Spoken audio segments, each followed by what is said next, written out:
आइए, सुनिए, देखिए, समझिए सनातन सत्य। जैसी दृष्टि वैसी सृष्टि, दृष्टि विज्ञान। कुदरत, कुदरती रचना एवं कुदरत के कानून से शाश्वत सुख की प्राप्ति। जोधपुर के परम पूज्य महात्मा उपासक प्रोफेसर डॉक्टर सोहन राज तातेड़ के निर्देशन में सनातन सत्य। जैसी दृष्टि वैसी सृष्टि, दृष्टि विज्ञान।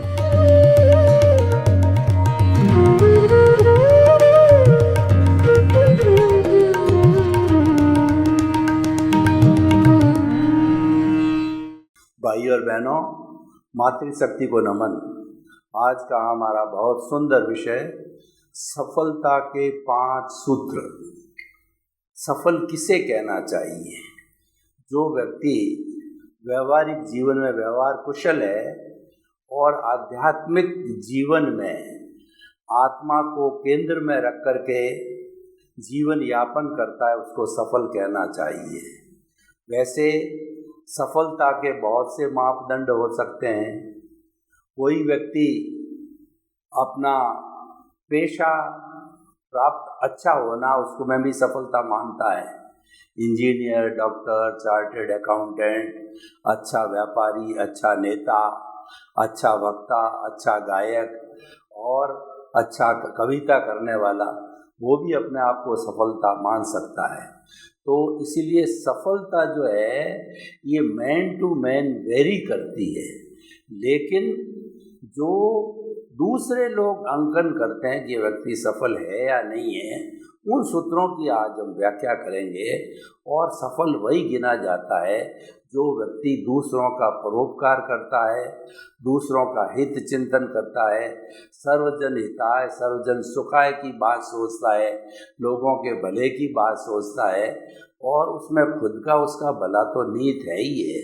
हम ये नहीं कहते हैं कि आप अपना स्वयं का भला मत सोचो, वो तो सोचना ही है, लेकिन उसके साथ साथ में दूसरों का भला भी सोचना चाहिए। स्वार्थ के साथ परार्थ और परमार्थ की चेतना को जगाना चाहिए, वही व्यक्ति सफल होता है। और सफलता हमारे जो व्यवहारिक जीवन है जिसमें हम जीते हैं, परिवार के साथ, समाज के साथ में, और जहाँ हमारा वर्किंग प्लेस है उन लोगों के साथ में हम जीवन जीते हैं, उनके साथ हमारा व्यवहार अच्छा होना चाहिए। अगर हम जो चीज़ हम पसंद करते हैं वह दूसरों के साथ वैसा व्यवहार न करें, उसमें हम अपने आप को सफल मान सकते हैं।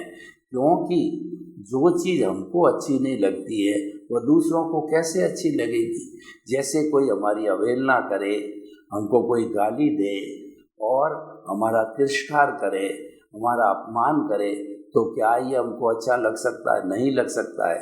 तो वो दूसरों को भी कैसे अच्छा लगेगा? नहीं लग सकेगा। तो कहने का मतलब है कि जो आप अपने लिए चाहते हो वैसा दूसरों के लिए करो। इसको कहते हैं आत्मतुल्य का सिद्धांत।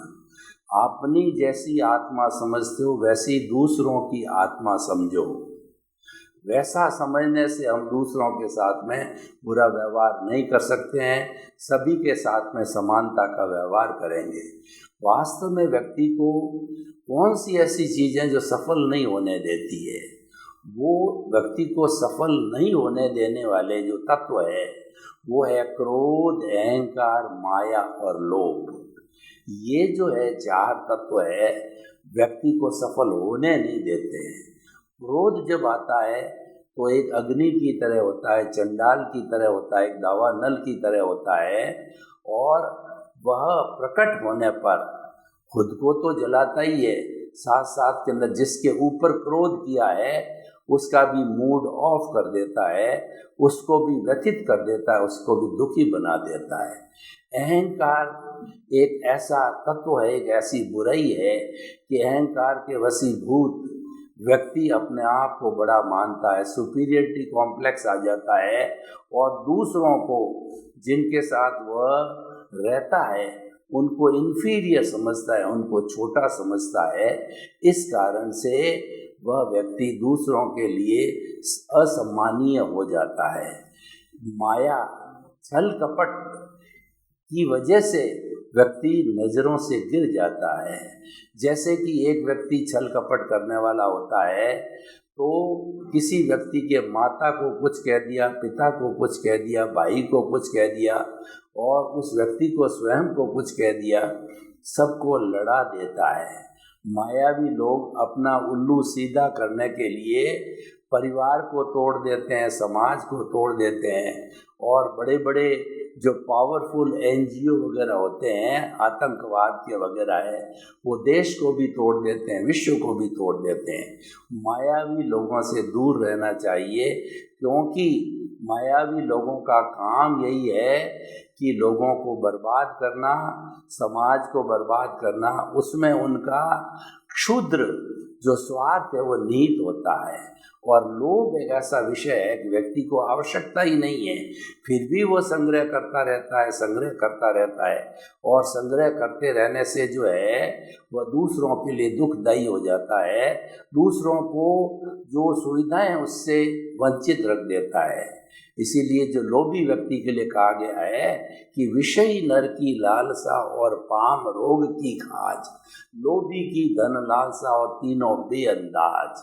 यानी जो व्यक्ति विषयी होता है वह जो है वो अपना शरीर बर्बाद कर देता है, वीर्य बर्बाद कर देता है, दुबला हो जाता है, फिर भी विषय को नहीं छोड़ता। और जो पाम रोग की खाज होती है उस खाज को खंडते जाओ तो क्या खून तक भी आने लग जाता है, लेकिन फिर भी व्यक्ति उसको छोड़ता नहीं है। और तीसरा जो लोभी व्यक्ति, उसको आवश्यकता ही नहीं, अवश्य के वशीभूत होकर के, लोभ की भावना से वशीभूत होकर के अनावश्यक चीज़ों का परिग्रह करता है, संग्रह करता है और दूसरों को उन चीज़ों से वंचित कर देता है। तो आज हम सफलता के 5 बड़े सूत्रों की व्याख्या करेंगे कि उन सूत्रों को अगर व्यक्ति पालन करे तो व्यवहार जगत में भी वह सफल है और निश्चय जगत में भी सफल है। क्योंकि हम 2 जगत में जीते हैं। व्यवहार जगत में तो हम अपने परिवार के साथ में, समाज के साथ में और लोगों के साथ के अंदर सारा वार्तालाप करते हैं, बर्ताव करते हैं और अपना काम काज करते हैं। और निश्चय जगत होता है हमारा खुद का व्यक्तिगत जगत होता है, जिसमें कहा जाता है एक परिंदा भी पर नहीं मार सकता है। वो आपका प्राइवेट जगत है, उसमें आप होते हो और आपके प्रभु होते हैं, वो आध्यात्मिक जगत होते हैं।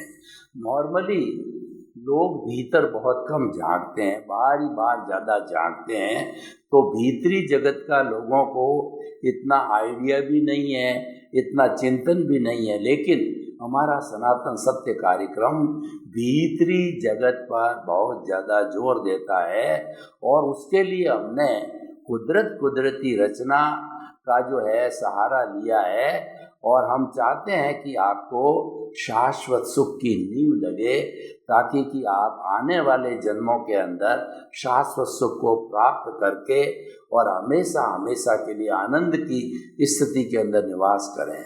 तो वो 5 सूत्रों में पहला सूत्र है भावक क्रिया। भावक क्रिया का अर्थ होता है वर्तमान में जीना, to remain in the present, and for that it is told that yesterday has gone away, tomorrow never exists, the moment of the present is with you to do something। जो कल है वह चला गया और आने वाला कल कभी आता ही नहीं है।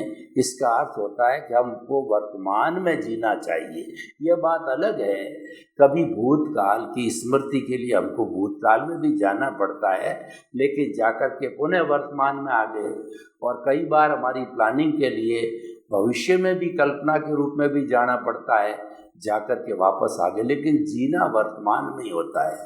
देखिए, वर्तमान में जीने का अर्थ क्या है कि जो काम करो आपका चित्त उसी के अंदर ही रमा हुआ रहना चाहिए, उसके अंदर ही दग्ध चित्त होना चाहिए। गृहिणी अगर रसोई बना रही तो उसका पूरा ध्यान रसोई और स्टोव और अग्नि वगैरह सब चीज़ों पे ध्यान उसका रहना चाहिए।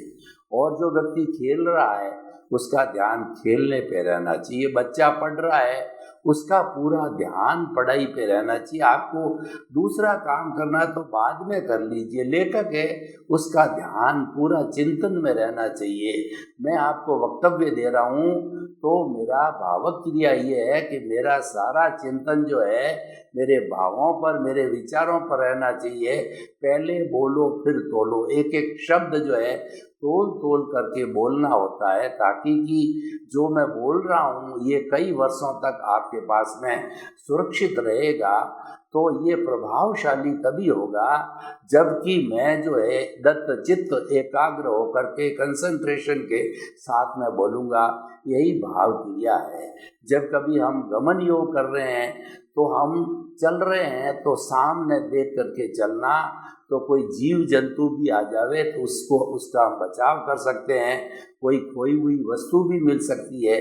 इसको गमन योग कहते हैं, ये साधना है। और साधक लोग भावक क्रिया को मोक्ष की साधना कहते हैं, क्योंकि जो केवल वर्तमान में जीता है उसके कर्मों का बंधन नहीं होता, और पूर्व जन्म के अंदर जो कर्म बंधे हुए हैं वह जो है एकाग्रता के साथ या भावक क्रिया के साथ में वर्तमान में जीने से जो है उसके कर्म झड़ते रहते हैं और भविष्य के तो बनते ही नहीं हैं। यानी वर्तमान में जीना एक बहुत बड़ी साधना है। भगवान महावीर की साधना थी वो भावक क्रिया थी। उन्होंने जब दीक्षा ली तभी से लगा करके 12.5 वर्ष तक जो है अपना सारा ध्यान जो है उन्होंने पुद्गल पे लगाया, या विष्णु ने पूरा जो एकाग्रचित होकर के और आत्म प्रदेशों के अंदर जाकर के आत्मा पे ध्यान लगाया, आत्म केंद्रित रहे। तो एक चीज के ऊपर ध्यान लगाने से उनके सारे कर्म क्षय हो गए और वो सिद्ध बुद्ध मुक्त बन गए। भावक क्रिया का दोनों जगत में बहुत बड़ा महत्व है, व्यवहार जगत में और निश्चय जगत के अंदर। और ये बहुत बड़ा सूत्र है, ये बहुत बड़ी साधना है, ये व्यक्ति को अपनाना चाहिए और ये सहज रूप से हो सकती है।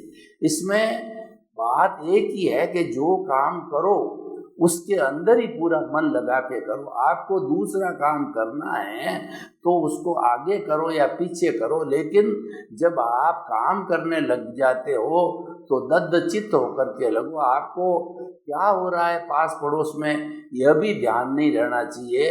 आपका ध्यान तो मात्र में जो वृत्ति गतिविधि कर रहे हो उसमें ध्यान रहना चाहिए। भावक क्रिया। दूसरा प्रतिक्रिया विरति। देखिए आज दुनिया के अंदर जितने भी झगड़े होते हैं, चाहे पति पत्नी के बीच हो, परिवार के लोगों के बीच में हो, समाज के लोगों के बीच में हो, और राज्यों और देश के बीच के अंदर हो, विश्व के बीच जो है देशों के बीच में हो, उन सब का कारण है टकराव, प्रतिक्रिया। आजकल क्या है, क्रिया की प्रतिक्रिया बहुत होती है।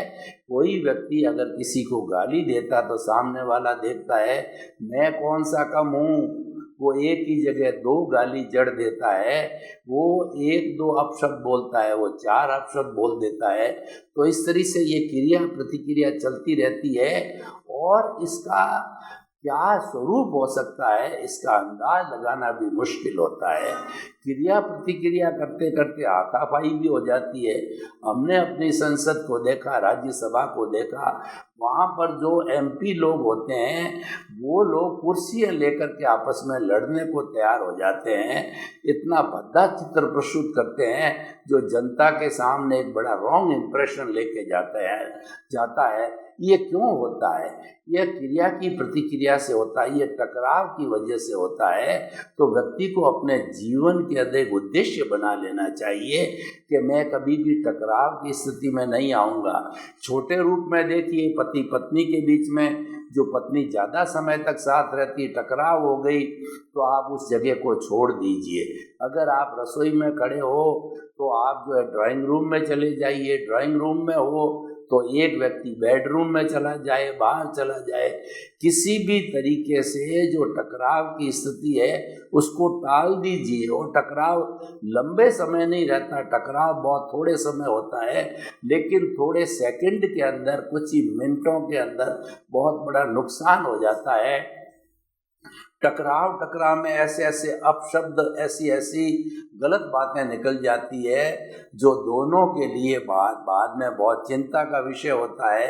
और समाज के लोगों के बीच में टकराव होता है तो कम्युनल राइट्स तक हो जाते हैं। हिंदू मुस्लिम का देखो, ये जातियों के जातीय दंगे होते हैं, उन सब का कारण टकराव है, प्रतिक्रिया है। अगर एक पक्ष प्रतिक्रिया का जवाब न दे तो दूसरा पक्ष ऑटोमेटिकली ठंडा हो जाता है।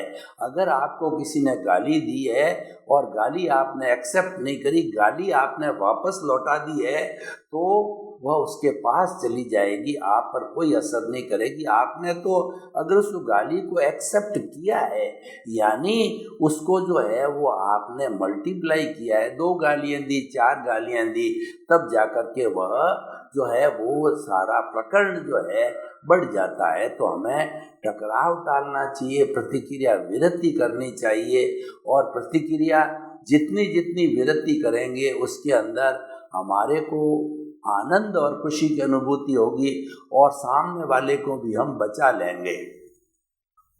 तीसरा जो है भावक क्रिया प्रतिक्रिया वृत्ति मैत्री, ये बहुत बड़ा सूत्र है। अगर आप सुख से जीवन जीना चाहते हो, अगर आप सफल होना चाहते हो हर फील्ड के अंदर, तो आप मैत्री की भावना से काम करो और हमेशा बोलने के पहले तोलो। अपने आप को तोलोगे तो कोई अपशब्द नहीं निकलेगा और हमेशा जो है हितकारी वाणी निकलेगी, अच्छी मधुर वाणी निकलेगी। और जो है वो कम बोलना चाहिए, व्यक्ति को जितना काम हो जावे उतना ही बोलना चाहिए। कोई भी व्यक्ति जो है ज़्यादा बोलता है वो वाचाल कहलाता है, और वाचाल व्यक्ति से कोई न कोई गलत बात निकल ही जाती है, क्योंकि वाचालता में उसको पता नहीं रहता है कि मैं क्या बोल रहा हूँ, बक करता रहता है और कई बार गलत बात भी निकल जाती है। और ज़्यादा हम बोलते हैं तो हमारा जो विटालिटी है, यानी हमारी प्राण ऊर्जा है, वह भी व्यर्थ में ही खर्च होती है। प्राण ऊर्जा बहुत लिमिटेड बनती है, उसको बचा के रखना चाहिए, क्योंकि मन वचन काया की सारी क्रिया है वो हमारी प्राण ऊर्जा से, विटालिटी से ही होती है। और अगर हम उसका सदुपयोग नहीं करते हैं, दुरुपयोग करते हैं, तो हम जो है बोलने में या जो है चलने में फिरने में किसी न किसी तरह से सोचने के अंदर हमारी जो है सोचने की शक्ति कमज़ोर पड़ जाती है, यानी मन वचन काया की शक्ति क्षीण हो जाती है। उसको व्यर्थ में खर्च नहीं करना चाहिए, इसका बहुत सदुपयोग होना चाहिए और बोलना चाहिए, वो हितकर बोलना चाहिए। इसीलिए कहा भी गया है कि यद्यपि सत्यम लोक विरुद्धम ना चरणीयम, कि एकदम आपको लगता है कि ये बात बिल्कुल सत्य है, लेकिन व्यवहार पक्ष में उसको भी साइलेंट रहना चाहिए, नहीं बोलना चाहिए, क्योंकि आपकी वाणी हो सकता है कि किसी का जो है बहुत बड़ा अहित कर दे, किसी व्यक्ति को बहुत बड़ी सजा मिल जावे आपके बोलने से और आपका जो है वो सीक्रेट का उद्घाटन करने से। तो इसीलिए जो है मित भाषण। और 5वां है मिताहार। मिताहार का अर्थ होता है कि जैसा अन्न वैसा मन, हम जैसा भोजन करते हैं उसी के अनुसार हमारा चिंतन बनता है, क्योंकि यही भोजन जो है आखिर पच करके और जिसका ब्लड बनता है, और ये ब्लड है पूरे शरीर के अंदर 1,00,000 किलोमीटर प्रतिदिन यात्रा करता है, एक एक कोशिका को ये खुराक देता है, और इसका जो सोर्स है वो हमारा भोजन होता है। अगर भोजन जो है हित मित रित लेना चाहिए, हित का मतलब भोजन हमें हितकर लेना चाहिए। हितकर भोजन को हम न्यूट्रिशियस फूड कहते हैं। उसके अंदर मेडिकल साइंस की भाषा में बात करें तो उसके अंदर 20% प्रोटीन होना चाहिए, 10% कार्बोहाइड्रेट होना चाहिए, 10% फैट होनी चाहिए, 4% मिनरल होना चाहिए, 60% पानी होना चाहिए। और इस तरीके से न्यूट्रिशियस भोजन लिया जाता है तो शरीर पौष्टिक रहता है, विटालिटी अच्छी बनती है, क्योंकि जो हमारी विटालिटी है, प्राण ऊर्जा है, वो 4 तत्वों से बनती है: भोजन, पानी, सूर्य का ताप और अग्नि।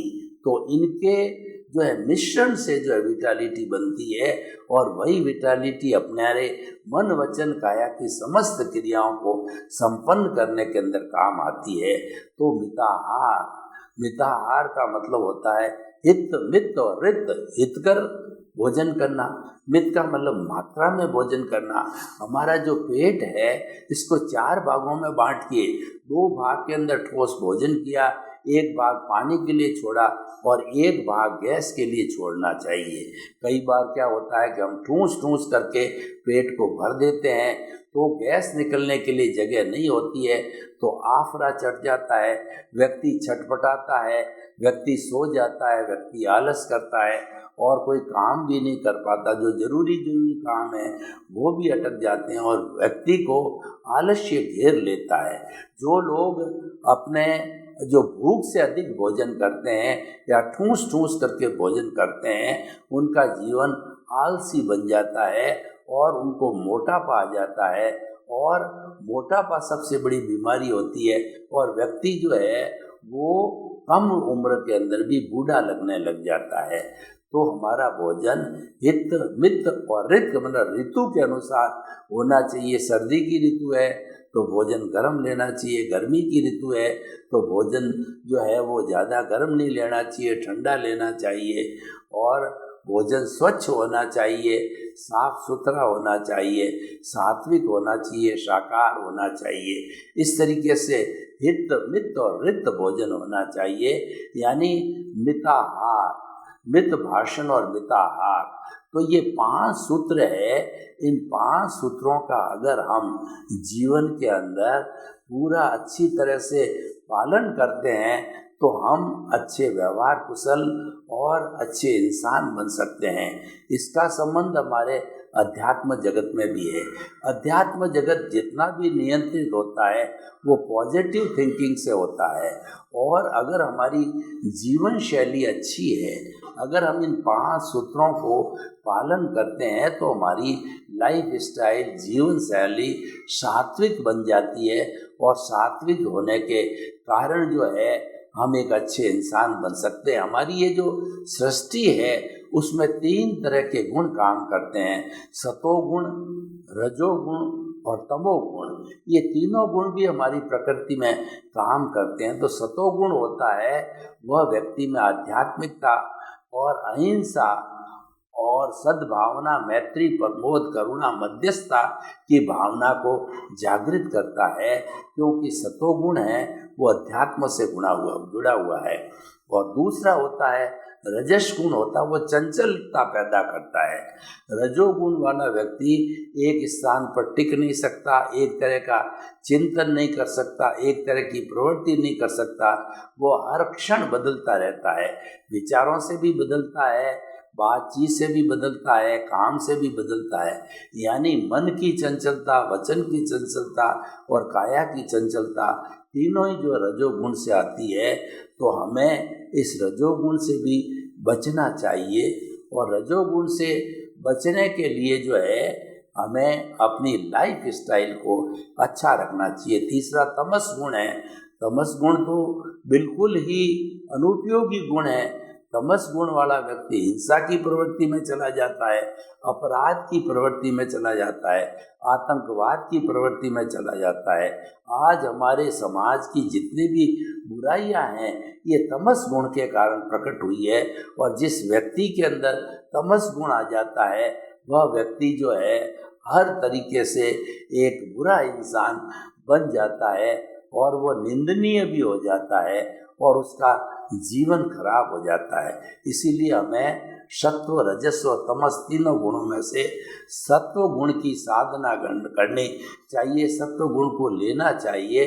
और ये सफलता के 5 सूत्र हमने आपको बताए, ये हम अगर रेगुलर प्रैक्टिस करते हैं तो हमारे भीतर सत्व गुण पैदा होता है, यानी हमारे भीतर पॉजिटिव थिंकिंग आती है और नकारात्मक सोच है वो दूर चली जाती है।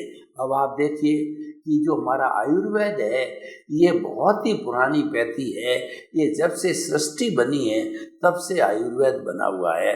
और आयुर्वेद में ऐसा कहा जाता है व्यक्ति के स्वस्थ रहने के लिए वात, पित्त और कफ है, ये तीनों संतुलित होने चाहिए। इन जो है वात को बढ़ने से व्यक्ति के नकारात्मक सोच आ जाते हैं, पित्त की जो है बढ़ने से जो व्यक्ति के अंदर क्रोध, अहंकार, माया, लोभ की भावना आ जाती है। और जो है दूसरा जो है वह कफ के बढ़ने से व्यक्ति जो है वो कहना चाहिए कि वो लोभी हो जाता है। तो ये वात, पित्त, कफ को भी नियंत्रण में रखा करके सम धातु हमारे जीवन में आनी चाहिए। और ये जो सफलता के 5 सूत्र हमने जो बताए आपको, इन 5 सूत्रों का अगर हम पालन करें तो वात, पित्त, कफ भी जीवन में सम रहते हैं। तो हम ये आपको ये सूत्र दिए हैं, आप जीवन में इसका उपयोग कीजिए और एक व्यवहार कुशल और एक अच्छे आध्यात्मिक जीवन जिए। आपके प्रति मंगल भावना, शुभकामना। जगत के सब जीवों को सुख मिले, शांति मिले, आनंद मिले, प्रेम मिले और सभी शांतिपूर्ण से अस्तित्व से जीवन यापन कर जीवन में खुशी लाएं। आपके प्रति मंगल भावना।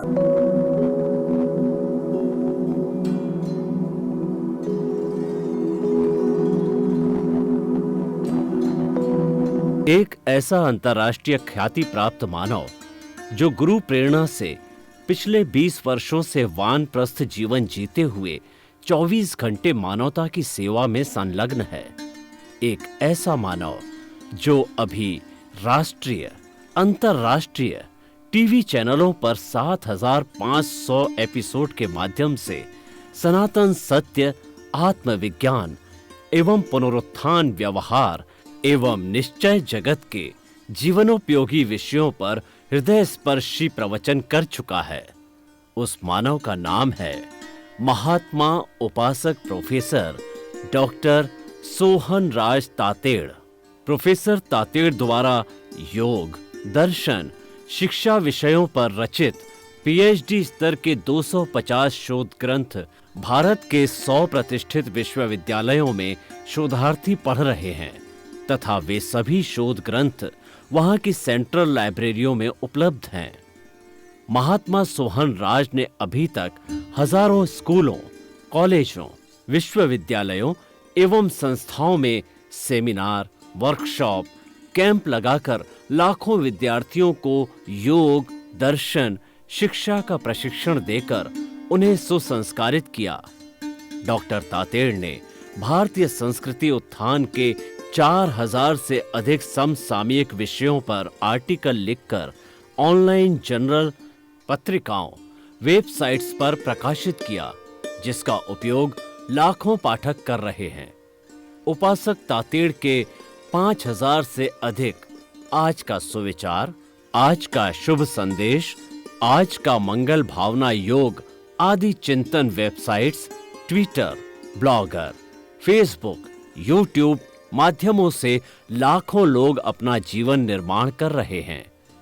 मानवता के मसीहा ऐसे महामानव महात्मा सोहन राज तातेड़ के प्रोफाइल को अभी तक विश्व के 20 लाख दर्शक यूट्यूब पर, 12 लाख गूगल पर एवं लाखों दर्शक फेसबुक, ब्लॉगर, ट्विटर और इंस्टाग्राम पर देख चुके हैं।